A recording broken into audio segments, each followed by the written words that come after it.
చెన్నై రహదారి national highway తిరుమలకు కాలినడకన వెళ్తున్న మైదుకూరు శాసనసభ్యులు సుధాకర్ యాదవ్ అనుచరులు భీమయ్య యాదవ్, సుబ్బారాయుడు మరికొంతమంది ఆదివారం బాకారపేట మీదుగా వెళ్తుండగా వారికి స్థానిక మండల తెలుగుదేశం పార్టీ నాయకులు, మండల అధ్యక్షులు మోహన్ రెడ్డి, క్లస్టర్ ఇన్ఛార్జ్ దశరథ నాయుడు, రాష్ట్ర బీసీసీఎల్ కార్యనిర్వహణ అధికారి శ్రీనివాసులు నాయుడు, మాజీ జెడ్పీటీసీ సభ్యులు చలమయ్య యాదవ్, వంటిమిట్ట మాజీ ఎంపీపీ ప్రతినిధి లక్ష్మీనారాయణ, పెద్దపల్లి గ్రామ పంచాయతీ సర్పంచ్, ఉప సర్పంచ్ ప్రతినిధి నరసింహారెడ్డి, బీసీసీఎల్ ప్రధాన కార్యదర్శి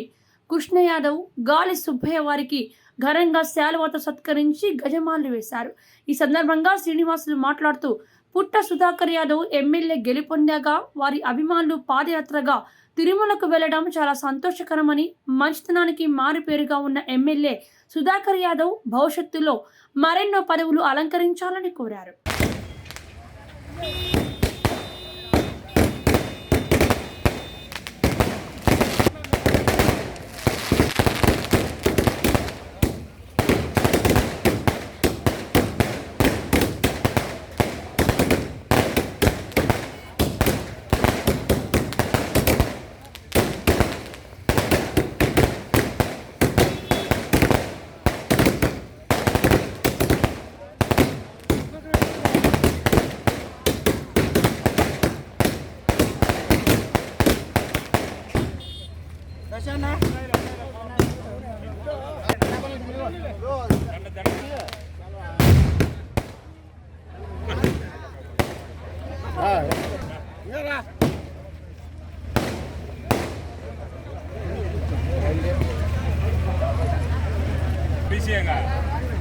भाई